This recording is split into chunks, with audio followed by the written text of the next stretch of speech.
Conscious Convos, and in this episode we decided to make it about self-love, loving yourself. Very important topic to speak about. I mean, too many of us, we lack self-love, and we wonder why we have so many issues and so much low self-esteem problems and lack of self-confidence, you know? The relationship with yourself is the most important relationship that you can have. The reason why loving yourself is so important is because in a very toxic society that we're all growing up these days, you know, it's very important to stay in tune with your own energies and really begin to, you know, start questioning things about your lifestyle and seeing why, you know, you might have certain bad habits, or why, you know, you're attracting negative situations to yourself, or why you're attacking yourself. Maybe you look at yourself in the mirror, you don't like your image, you know, you got a problem with self-image, and you need to start asking yourself, you know, why? And the reason why is because we just don't love ourselves, you know what I'm saying? We're not really programmed to love ourselves, unfortunately. That's exactly right. Right off the bat, the book I want to mention and bring up is called Mirror Work, because it's exactly like right up on this topic. Mirror Work is a book to try to bring back that love for yourself again, because like you just said, we're not programmed to love ourselves. Nope. So what this book is doing is it's kind of bringing to light and highlighting the negative self-talk that we have in our head that can be very, very subtle. This is kind of taking that super like critical voice and transmuting it. The way that this book shows you how to do that is by doing mirror work, which is basically positive affirmations while looking at yourself in the mirror. So the affirmations that we repeat to ourselves is everything. It shapes our self-image, you know what I'm saying? So one thing you gotta look at is your affirmations, your self-affirmation. What are you saying about yourself? That's something we need to analyze. You know, if you look at yourself like, okay, what is my self-talk to myself? You know, do I constantly tell myself, damn, I'm so dumb for this, I'm such an idiot, or I always forget this, or why do I do that? Like, you know, do you constantly do these things? Are you constantly down talking to yourself? And if you are, then you need to first recognize that you are, you know, become aware that you are not talking to yourself in a positive way. And then because it can be like really subtle, you know, it's become like so second nature to us that we think it's normal, and it's not. It's detrimental to you. Very much so. So you have to change that self-talk that happens into a more loving self-talk, and the way that you do that is pretty much by rewiring your brain. And the way that you do that is by repeating positive affirmations. Exactly. To yourself while looking at yourself in the mirror. I think it's very powerful. So yeah, that's what mirror work is about. So it's like let me see how many days it is. So it's 21 days. So it's every day you read a little, you know, a little section. So it'll say like, you know, day 1, loving yourself, and then you read the little section, and then along with each section there's a journal activity, and then there's a meditation, so you know, to go along with it. With each day there's, you know, a little section to read that kind of highlights what you guys are going to be exploring, like what topic, what theme is going to go for that particular day, and then there's a journaling activity that goes along with it, and then a meditation. You know, of course, with the actual mirror work itself. It definitely like brought me to a whole like different level of loving myself, because you think like, oh yeah, I love myself, you know, but really like we have this really hypercritical little self-talk that goes on, and it's important to kind of highlight it and notice it. Yep. Because it can be so subtle, and then do something about it. Start reversing that self-talk, and with positive affirmations you start rewiring your brain to start thinking different, and to start like catching the negative self-talk and changing it, you know, with a positive affirmation. Because the more that you do that, the more you start like actually knowing it to be true and living off of it. And you know, like the more that you tell yourself, I am worthy, I am strong, I am capable of whatever comes my way, I am capable of handling any situation. You know, the more that you tell these things to yourself and you repeat these things, the more that you will step into that, you know, and that's what it's all about. one of the affirmations you just mentioned, which I think is a very big one, because a lot of us struggle with this one, is I am worthy. Too many of you guys don't feel like you're worthy of acquiring what you want to attain in life. You know, that's why you're not attracting, for example, that job or, you know, that situation, that event, that person you want to bring into your life. You don't feel like you're worthy enough on a subconscious level, you know? And once you realize your true potential, the power that is within you, you know, you realize your essence, who you are, what you are, why you're here. You gain all the confidence, and you know with confidence that you are worthy of upgrading your lifestyle. You are worthy of receiving these blessings from the universe. You're worthy of everything, you know? And the thing about self-love is, with time, you will realize that you will start falling in love with yourself, you know? You start realizing, like, man, not even like in an egotistical way, or like you're being, you know, like self-centered or anything like that, but more like, yeah, exactly. It's more like you really start to, you look yourself in the mirror like, man, I really do love you, I appreciate you.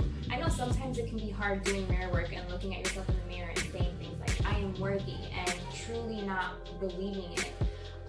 So which is why this book also like it kind of tries to help you understand where these feelings come from, like where they stem from, like going back into your childhood and see like what happened. And because sometimes that's what we need too. It's like stuff that's happened in our past that we haven't dealt with, or that we haven't like really processed, and it's just sitting there, and it can be, you know, a negative view on yourself, and it can be a limiting, you know, something that's limiting you, a blockage. So sometimes it's really helpful to go back and see like, where is this stemming from, where is this coming from, and kind of like reprocess it and reassess it, so that now like you freed it, it's gone now that you took the time to really look into it, you like released it, so now you can, you know, set a different tone, like you know what I'm saying,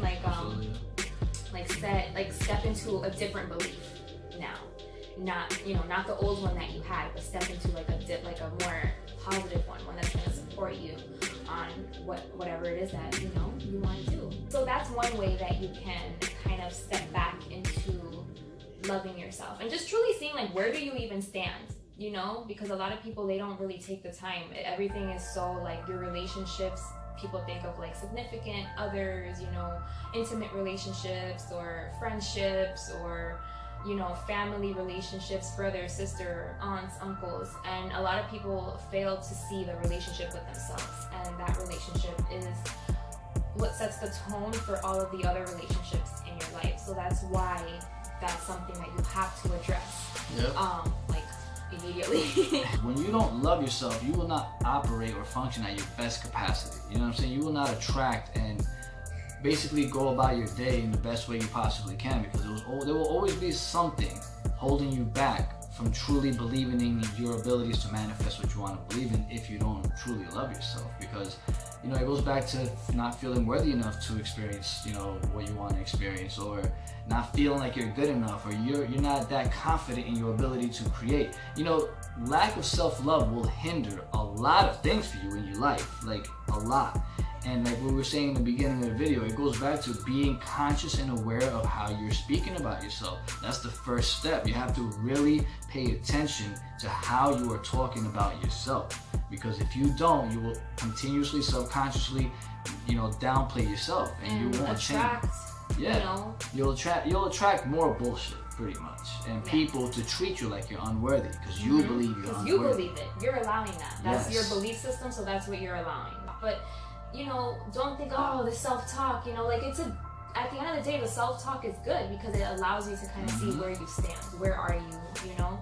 And then you have to catch it, and every day do your mirror work. Like, that's how it works, you know? It's a continuous thing. Something else I wanted to talk about, because I already sensed the questions coming in, you know, that from you guys watching this. Like, one thing is, maybe you're wondering, how do I stay motivated every single day to continuously want to better my life, and, you know, to love myself and to stay conscious and aware? Like, how do you find the motivation to continue? Like, sometimes you might get discouraged because something happened in your life and you're like, shit, you know, I don't know what else to do anymore. I feel like I've been doing nothing but positive things and I just don't get the result that I want. Why not? You know what I'm saying? Like, The best way I can answer this question for you on how to stay motivated is to look yourself in the mirror. That's your motivation.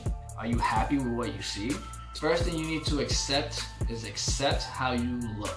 Yeah, accept who you're you perfect. are. You're perfect beautiful. as you are. Yes. What is telling you that whatever you see is bad or ugly? Honestly, or whatever? it's the bullshit mainstream media. It's like you have all of these men and women to compare yourself to, all these celebrities, all of these Instagram, celebrities and whatever. You got all these people to compare yourself. And you're like, damn, my body don't look like that. It's time to really accept yourself. Be gentle with yourself. Be kind with yourself. Start loving yourself. Do these practices so that, in time, you will truly look in the mirror and you will truly love what you see. You are the infinite creator. You know what I'm saying? We are all pieces to that puzzle that makes the whole. And you can call it whatever you want, but for the sake of this conversation, I'll call it all that is. All that is cannot be all that is without you. That shows you your worthiness. You are so worthy that if you didn't exist, creation wouldn't be creation. Yeah, the creation needs you. Mm-hmm. Yeah. We all have our own unique imprint Yes. to offer the world. So Absolutely no matter right. no matter how many people have certain things in common, no one is exactly like you. Everyone is unique in the way that they express, the way that they speak, what they have to offer. So everyone has something to offer. It's a matter of truly feeling confident enough to uncover that and break through all of these layers of self-hate or unacceptance and start loving yourself, start accepting yourself, and start deeming yourself worthy, and living a super meaningful life, and really touching, getting in touch with yourself. Really, start to analyze what are the things that you love. Get to know yourself. Yeah, man. A lot of people don't even know themselves. I know I didn't. I know, I had to sit down and really ponder and wonder, what do I like? What. That's perfect, because a lot of people don't know what they're passionate about. They don't know what their passion is. I tell a lot of people, follow your passion, act on your passion. And everyone's like, but what am I passionate people about? are just I don't have a passion. Or Yeah. I'm not good at anything. And trust me, I was there. I used to say the same exact thing. Doesn't matter how old you are. It's never too late to find your passion. Okay? Just because you don't know what it is now don't mean some kind of event's not going to manifest for you soon to help you find what that is. If you feel like you don't know what your passion is, if you don't know what your purpose is in this life, it's probably because you're not a clear channel. You have a lot of gunk, Blockages. a lot of blockages. Yes. So you have to really, a good place to start is with mirror work. Do the mirror work, do the exercises, start journaling, start meditating on these things, start seeing where do I lack? Where is it that I don't love myself? And use that as your indication to start there. Work on that. Whatever that is, work on that. Your limitations are only there showing you where you lack, so that when you work on it and you overcome it, it's going to become a strength. So your limitations are actually think of them as a blessing in disguise. Absolutely. They're here to teach you things. Your limitations are your teachers, Exactly. It's here to show you what you don't want. It can be very challenging, but stand up. Do it. Do what it takes. Do the work. Because there's such a big reward in the end. What goes hand in hand with self-love is self-respect. A lot of you guys, or a lot of us, we don't respect ourselves, you know what I mean? And that goes hand in hand with loving ourselves. If you don't love yourself, you will not respect yourself, and therefore you will allow people to disrespect you. A lot of you guys who are in relationships, maybe that your significant other is disrespecting the hell out of you and you're allowing it. Maybe you have a family member trying to get you out of that relationship or help you understand or see clearly what some person is doing to you, and you're allowing. Why? Because you don't deem yourself worthy of a better person and you don't love yourself. This is why it's important. You're the one that's allowing this. Yes, you're the one that's accepting this. You have to start with the basics, and the basics are mirror work. Give it time. You have to repeatedly do this. You have to go. You have to do your mirror work. You have to really believe it. As you're saying it, say it with conviction. Stand in power. Say it for real. Mean it. And speak it out loud. And the more that you do it, the more that you will actually mean it. If you feel like you actually don't mean it in the beginning, you'll get there. The point is, it's a journey. Do the work. So be patient with yourself. Be gentle with yourself. Start seeing what are your limiting self-talks. What are your limiting belief systems about yourself. Start changing it. And start treating yourself right. Start nurturing yourself. Give some time to get to know yourself, you know, and eat right. Like that's an act of self-love, is eating right, and maybe going to the gym if you like that. You know, everybody, there's different ways to stay active. And exercising, your own unique ways. Yeah. So you can go for a walk, or you can do yoga, or you can go swimming, or you can just dance in your living room, like whatever is your preferred method. Like, you know that your body needs these things. Just be kind to yourself, love yourself, and you'll see it'll get easier and easier. And the more that you can do this for yourself, the easier it'll be for you to love somebody else, or to allow these things into your life, you know, to be open to receive. Because a lot of us, we aren't open to receive. Someone says, you look great today. Thank you so much. Like, accept it, receive it, take it in, you know, take the compliment. So love is the very essence of our being, you know what I mean? Love is the highest frequency of intelligence. Everything is love, man. That's why you hear that saying, God is love. People don't really understand that saying, you know what I mean? Unconditional love is what is, you know? Love will uplift your frequencies to the highest levels of being, but it comes from love. You have to come from love, man. And the only way that you can truly come from love is you have to first love yourself. Exactly. You know, hopefully this video sparks something inside of you to say, you know what, it's time for me to love myself. Long before Sumeria existed, before Egypt had built Saqqara, before the Indus Valley flourished, spirit lived in human bodies, dancing in high culture. The Sphinx knows the truth. We are much more than we know. We have forgotten. The flower of life was and is known by all life, by all life, by all life. Deep inside of me, as far as your third eye can see, lies the DNA of Anunnaki. That's how we rockin', baby, we part Anunnaki, baby.